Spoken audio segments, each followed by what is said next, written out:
I'm your host, Kelsey, and I am so happy to be here with you today. Today's episode, I'm very excited to dive into.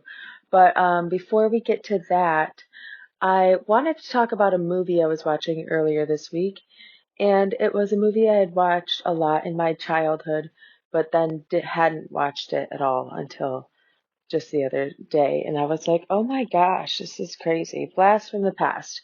Anyway, the movie is Michael, and it's from the 1990s, and it's got John Travolta in it, and he is a angel. He's playing like the angel Michael, and he's with these journalists, and it's this little like journey, and it's very funny, and he teaches them all about life along the way. If you've not seen it, you totally should. It's super, super cute. Such a great movie, and I loved watching it even now, so that was a lot of fun. But one part made me LOL because it's Michael ends up, he like came down to earth to help this old woman like pay off her mortgage basically so she could keep her motel in the middle of Iowa. It's all very random. But then she writes this magazine that writes all about like crazy stories about ghosts and angels and things. So she writes the magazine and says like, "Hey, I have an angel named Michael that lives with me. Like you should come meet him for sure. He has wings, the whole 9 yards. He performs miracles." And so like yeah, they come to meet him. They see him and they're like, "Oh my goodness, we have to bring you back to Chicago with us so that like we can take pictures and you can meet the world and we'll be rich journalists and whatever." So he agrees, but he's like, "We have to drive and like I want to stop all these weird places along the way." And he wants to see like the world's largest ball of twine and like these random things, but then they of course like learn all these lessons along the way. So anyway, so they're getting kind of closer and closer to their destination, and he's like, "All right, we're really close to the world's largest frying pan." And the journalists are like, "Yeah, right. Like, we've made enough stops. Every time we do, something crazy happens. Like, we're just going to get to Chicago." And he goes, "I'll give you 10 seconds to change your mind." And then they're like, "Nope," and they just keep driving, and he like counts down like one hippopotamus, two hippopotamus, three hippopotamus. Anyway, and or I guess that's counting up. But anyway, he counts down from 10 to down to 1.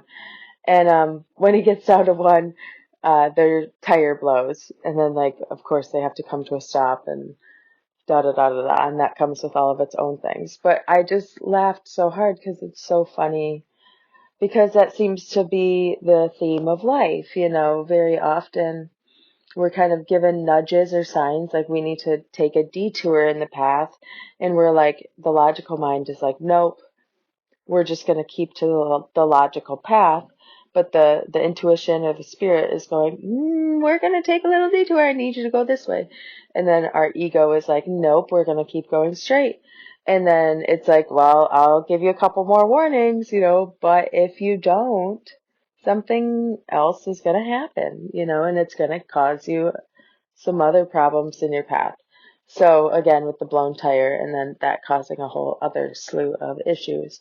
So I just thought that was a really fun little scene that like perfectly encapsulates um, going against our intuition or our inner pull. And so that leads me into our real topic of today, which is the Lord Ganesha and he's the remover of obstacles. So basically, I want to talk about, yeah, who Lord Ganesha is and what he represents, basically. So Lord Ganesha is most commonly depicted as the elephant god. He has the body of a man, but the head of a god, or of an elephant, I mean. Um, and that's a whole nother story. I love Hindu mythology because it's just wild, but it's beautiful. But Shiva is his dad. And so anyway, Ganesha is the remover of obstacles, and he's usually depicted with either 4 or 6 arms.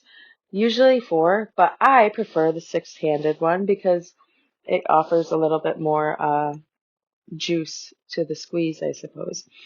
And I might also be a little bit more prone to the six-handed Ganesha because that is the Ganesha that I have tattooed on my arm. So obviously I might be a little partial to that one.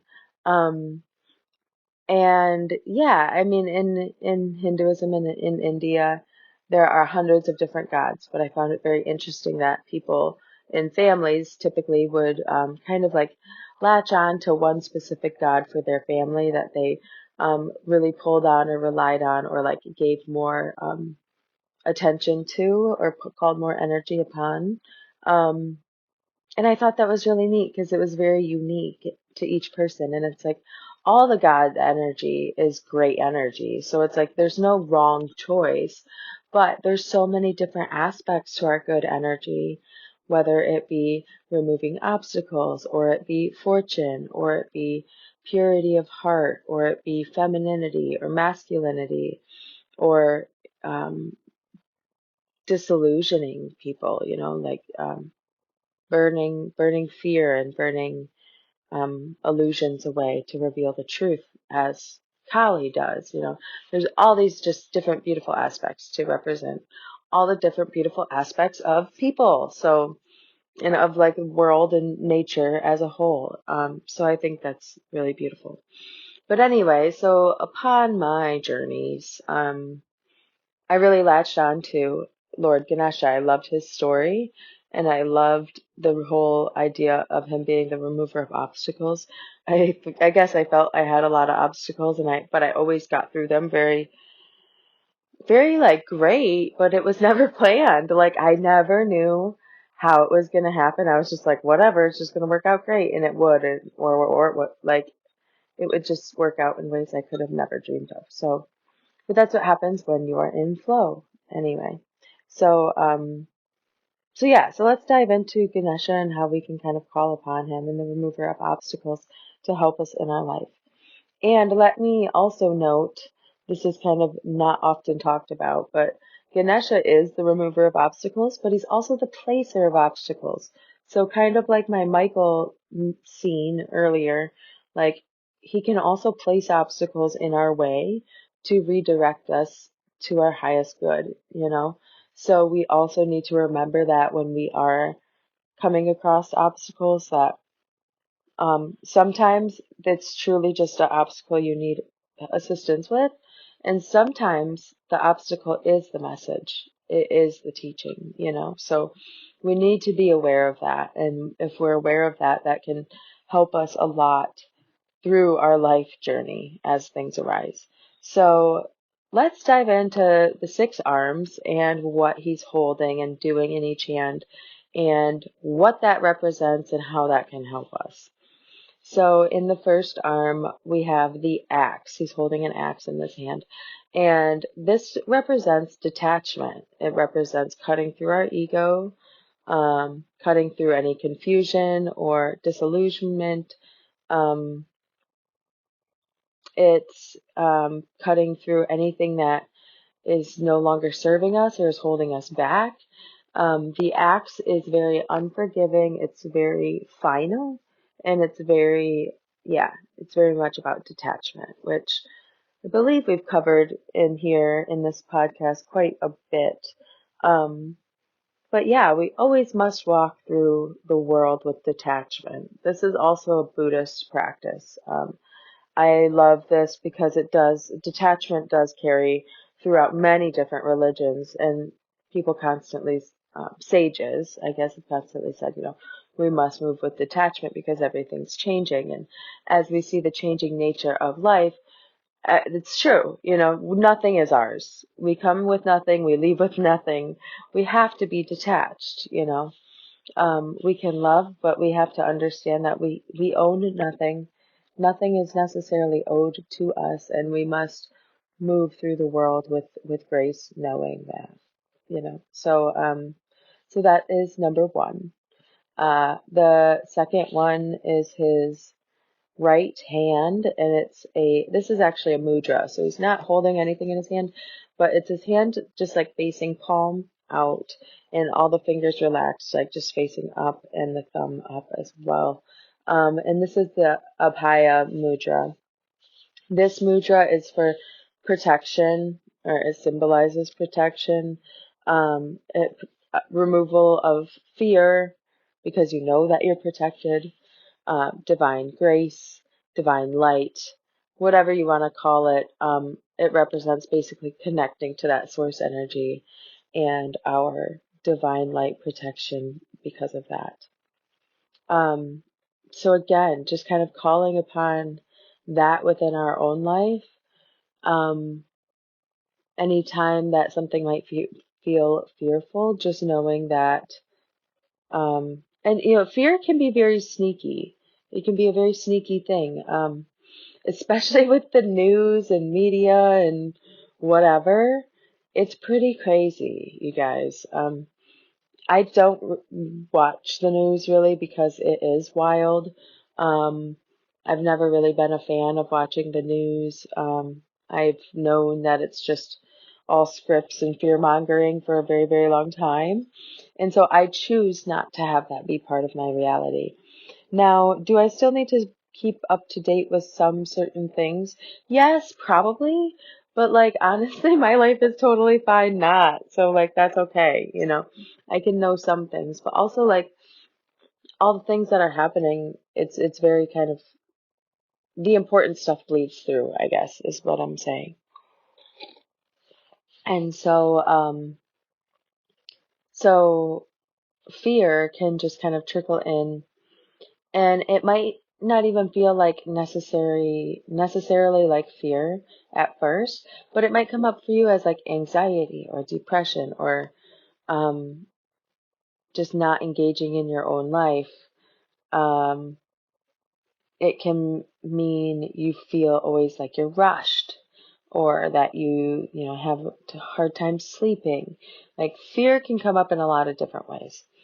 And so when we start to feel anxious and or a negative fear type feeling, um, to kind of tap into that, taking those deep breaths, tapping into that soul eternal body, and just being like, I am protected, I am full of light, and I move forward with love, because the opposite of fear is love. And so if we can just move forward with love, and try to reframe the situation, no matter what it is, with love, whether it's love for another, if we're maybe upset with them or something, or love for ourselves if we're fearful about something, I don't know. But just understanding that we have the power, we have the key within to turn on that divine light, that love, and that protection. Number 3, the third thing in this is going to be his right side, I guess. Third arm is he's holding a pasha, or a noose. And the noose, it represents quite a few different things.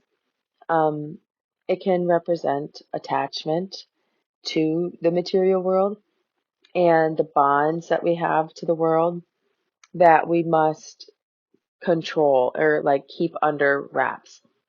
I don't like the word control, as you might be able to tell.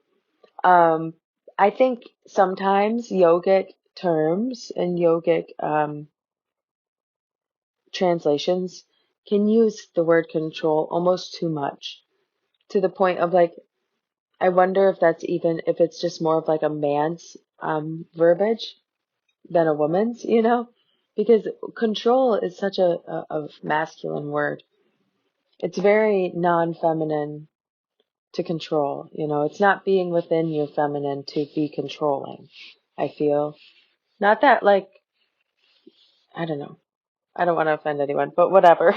Moving on. Typically, the feminine nature is to let go and let things flow, let things grow on their own terms. I didn't mean to rhyme so many times in a row. But,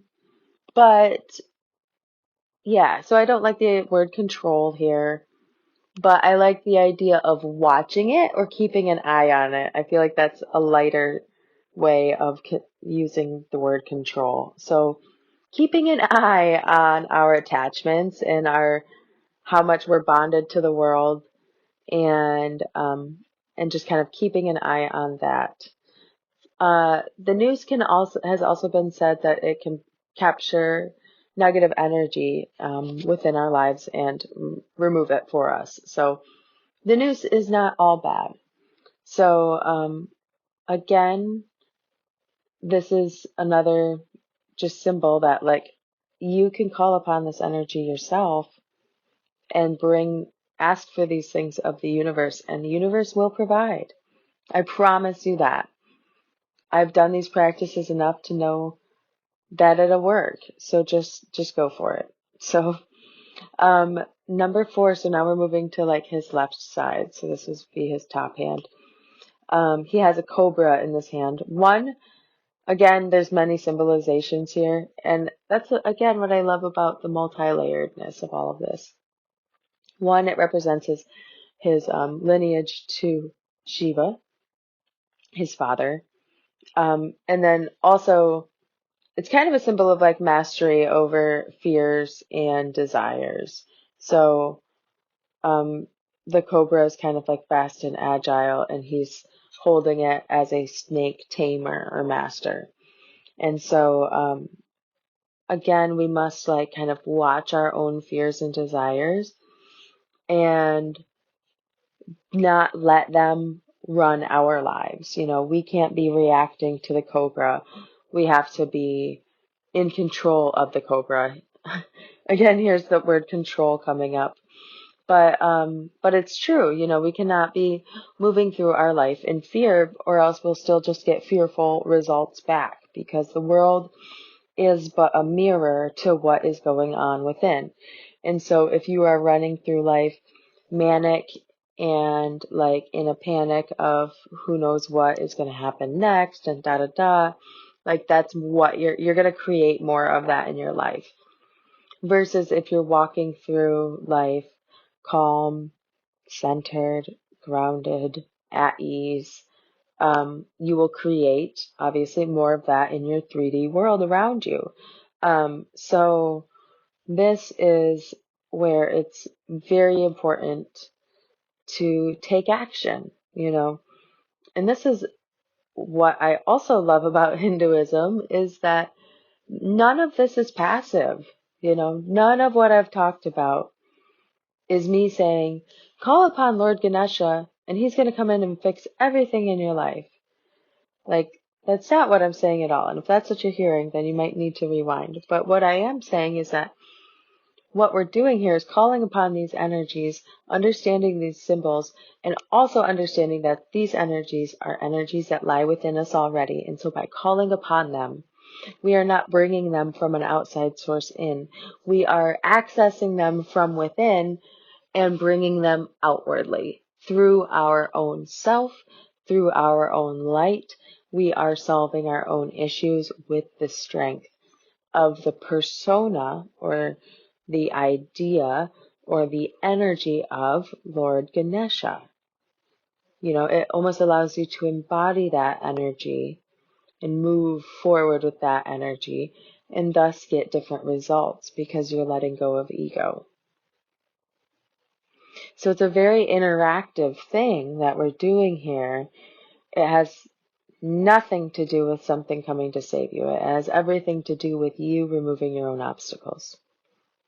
So, mastery over fears and desires, because if we're letting fears and desires run our life, we are never going to be moving our life in the direction we want to.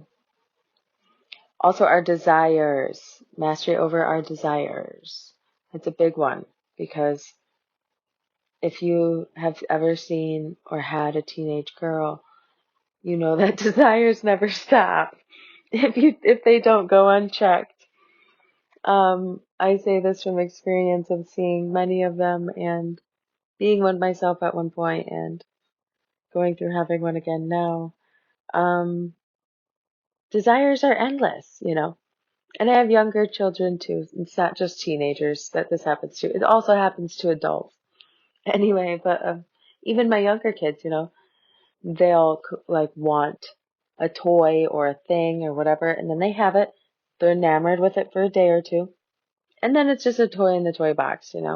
And guess what? A week later, they want something else. And I try to point these things out to them, and I go, I think you have enough of these things. I think we're good here, or what have you. Um, and just say, like getting these things is not going to find us happiness. Go find happiness with what we already have, you know? And it's that simple. We have to do that with our own lives as adults. It might be easy for kids to just move on and go do that, but as adults, it can be a little bit more difficult. Just be like, oh, well, I have all these responsibilities and yada yada. It's like, yes, you do. However, how you do those responsibilities, how you move through them, what you do does matter, and that is your responsibility. So do your duty, do your best, and have a smile while you do it. Heaven forbid. Um, and so, yes, so that explains more or less the cobra. So moving on to number 5, this is the modoc, or like this is like a bowl of sweets essentially, and this is why I had to do a 6-armed Ganesha instead of a 4-armed one, because I wanted to make sure that each and every one of these things was in there. And some of the 4-armed ones obviously cannot have all 6 of these. So I was very adamant that I needed all 6 of these objects. And also this is like identical to a Ganesha image I had gotten while I was in India as well. So I was like, I need the exact one anyway. But the sweets I loved. One, because I actually ate them and I loved them. They are delicious. And two, I am a big sweets person. I love chocolate, specifically like dark chocolate and like ice cream. I'd say those are probably my two biggest sweet loves. Anyway, so this bowl of sweets that he's holding represents um, the sweetness of life, the inner sweetness of life, and um, the rewards of the spiritual path. Um, I love this. I love this idea because as much as we talk about the spiritual path, a lot of it sounds like hard and arduous and like terrible, and it kind of sounds like marching up a mountain in a rainy day with like only like a cloak and a bag, like you're Frodo Baggins or something, like trying to take the ring to Mordor to destroy it so that you can save the world. Like that's honestly the spiritual path right there. Like, which is also why I love Lord of the Rings. So whatever. Um, because again, that's very much a spiritual story of just like that inner transformation, that enlightenment story of just what it takes to go through all the dark nights of the soul and the ego and all of the shit. Um, and so, yeah, so I love the symbolism and imagery of the bowl of sweets because it's like there is a really, really beautiful reward of the spiritual path every single day at all times. And that isn't highlighted enough. And so I feel like this symbol is great because it does remind us that, hey, as much as the path is hard and it does require mindfulness all the time, every day, every moment, and then if when we aren't being mindful, getting back on track of being mindful and keeping up on it. It's not like there nothing's ever perfect. It's progress, not perfection.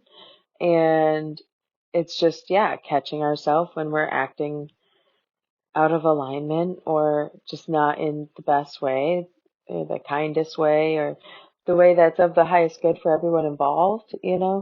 There's lots of things to think about with our actions, with our words, and we must be conscious beings of that. So, But that being said, there is a beautiful reward. And that's like a really lovely inner, beautiful, like inner peace, inner connection to everything else around you, and your life just having really beautiful congruency inside and out. Um, which brings us to number 6, the Danta, or the broken tusk. So this is Ganesha's own tusk that he broke off himself to write the Mahabharata. This is a in Indian text or a Hindu text that was written, I don't know, maybe 3,000 years ago. I'll double check. I'll have to fact check myself. Um, but it was said to be written by Lord Ganesha, and he, yeah, removed his own tusk to write it. Lord Ganesha is also known as like the Lord or the God of literature and of writing, which is another reason why I chose him as my personal deity in life as well, is that I've always been an avid reader and writer. And so once I like identified the tusk thing, and I was like, oh, that's really cool. Like I'm embodying that, you know. That's a really great, like, I feel a lot of connection points, I guess, with my homeboy Ganesha here. But also this represents sacrifice as well. Not only the fact that he's intellectual and that he wrote, you know, the spiritual book, but that he sacrificed his own tusk to do so, you know, and the sacrifice that it takes, you know, basically of his own ego to be able to write these things and to do this life. Um, and that's very true. You know, you can't walk through the spiritual path with your ego big and shiny and intact. Like, you just can't, you know? You can't really have one. And that's not to say you can't have a personality and that you can't be yourself and you can't have preferences. Like, that would be wild, you know? That'd be like you just living as if you're nothing and no one. I don't know, that'd be a little bit wild. But what you can do is not let yourself get angered by others when they do stupid shit, you know? You can just be like, okay, well, that's an interesting choice. And move on, you know? Like, you don't have to let yourself get angered, because what is getting angered? The ego. Why is it getting angry? Because the person is not acting in congruency with what you wanted. So what is that? So that's you throwing a hissy fit because your expectations aren't being met. Okay. So you either accept the person for what they've done and what they're doing and or saying, or you don't. And you move on in your own path without them next to you. You know, you move along. Like, you don't make drama, you don't cause a scene, like, you just move along. So, um, we've got to let, we have to understand when our ego is trying to lead us, because that's usually not a good sign. It's usually not a good sign. And so we need to always check that, because you've got to look at your why. You know, well, why do I desire that? Well, because blah, blah, blah. Well, why? Because blah, blah, blah. Why? Because blah, blah, blah. You know, get to the bottom of it, and you'll likely figure out it's like jealousy or greed, or because someone else has it and you want to feel like them, or like it's something weird like that, you know. And until you understand that and get to the bottom of all your needs and or like wants and desires, you'll be able to understand which ones are the true wants and desires and which ones are the false wants and desires, which ones lie in truth and love, and which ones lie in fear and ego, you know. And so that also helps, because it saves you time, essentially. Saves you time and money from buying unneeded things, unnecessary wants and needs and desires, and creating those things from within, you know. And so, um, yeah, the tusk just kind of represents stripping yourself of that and of your ego, and for the better spiritual path, and speaking truth, because he took it off to write truth, to write spiritual words. Um, and so, yeah, we kind of have to take our ego off, if you will, and speak through our spiritual self to really make those connections that we need to find in this lifetime. So, um, do with that what you will, as you move through your own life and kind of see where you're moving from throughout your day. So the other fun thing about Ganesh, so that covers all his arms, by the way. So woohoo, all of Ganesha's things. So take those things and see if you can, work them into your life. But this part also cannot be left out is his pet mouse. So he has this little tiny pet mouse, and it's in Indian or Hindi or whatever. It's Mushaka, or sometimes it's Mushika, um, and is like the translation for mouse. And this is his vehicle. So it's not only his pet, it's also his ride. So this big, massive elephant riding on a tiny little mouse. And you're like, what the fuck does that mean? And it's like, it actually means a lot of things. Because as you can't tell, or if you can't tell already, Indians love symbolism and they love to just lace every single thing with it. And I also love symbolism. So this is why it's also my jam. Anyway, so the mouse he represents our mind and the restlessness of our mind and our desires, kind of like we were just talking about. It's just like the endless needs and desires of our ego. That's kind of what this mouse represents. And so,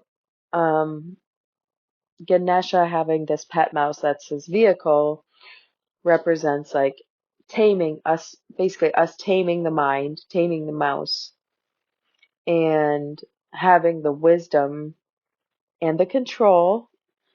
I guess I'm getting better with this word control.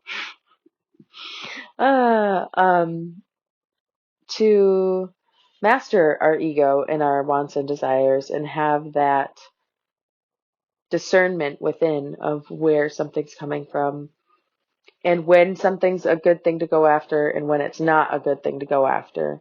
Um, and just kind of, yeah, understanding that we must be ruling the mind. We cannot let the mind rule us because, believe it or not, we are different than the mind.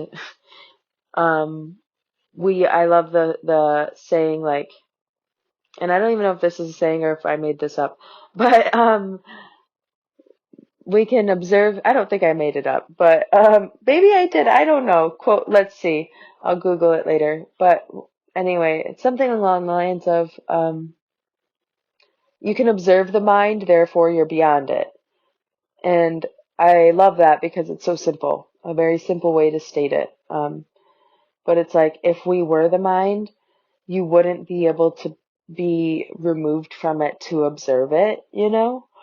Um, you would just be it, and you wouldn't be able to like take that backwards view or that like zoomed out view. But we can, and we do. And a lot of us do it without even really realizing it. And some people don't even realize you can do that until they do that, and they're like, wow. And that's what you need to do in order to really initiate true change is like zoom out a little bit, recognize the ego, and then be able to have that wisdom and control to know what's of highest good and what's not. I honestly, this is why I love psychedelics because this is a really easy way to tap into that mindset where you kind of are booted out of your mind basically, and you are only in spirit and in source energy where you're kind of all over the place, like within and without your body and your mind. And so it's very easy to see yourself as a human body that was born, that went through all of these different experiences being different, literally just days, different cycles, different days, and your brain mapping different neurons in different ways based upon what happened in all of those days, linked up together in years and years and years and years and years. And there's no other way that you could be anything other than who you are based upon all of those days strung in a row and the story that you've told about them along the way. And so our mind and our ego is really just a collection of shit that has happened. But that's it. Other than that, it has no basis in reality other than it happened at one point. It does not have to control the way that you move, think, or act in today's world, nor does it need to control what you create in the future. So a lot of times, people get stuck in these ways and they're like, well, that's just how I am. That's just how I am. And it's like, no, that's how you've been, but that is a behavior and behaviors can be changed. Maybe you just need to look at it different. Maybe you need to come at it from this angle. Maybe you need to learn some compassion for yourself and others, whatever it might be. There are ways around this. And so I suppose to wrap this all up, we call upon Lord Ganesha from within to act through and to access basically all of these little tidbits of knowledge and wisdom on a daily basis as we move through our life, and it has a really amazing effect. And so this is why this was also one of my favorite mantras to chant as well. I just really loved the vibrations of it, the words in it, all of the things I really enjoyed. And so, yes, I love Lord Ganesha. I love using that energy. And I hope you loved learning about him and can kind of take some of those ideas and use them in your own life. And with that, what else do I have to tell you? Check out my website. I have a whole new guided meditations page. And so also on there is a Ganesha mantra meditation. It is the Ganesha mantra repeated 108 times. I know that sounds like a lot of times, but the recording itself takes less than 10 minutes. So if you want to tap into the Ganesha energy a little more, even than what we did today, go there and you can download that. It's only like $4.99 on my website. You download it, you can use it again and again, as many times as you want, whenever, wherever. So I love that mantra and I hope you do too if you decide to check that out. So holistichathayoga.com is where you find all the goodies there. So thank you again, my friends. And with that, I will see you next week. One light, one love. Bye.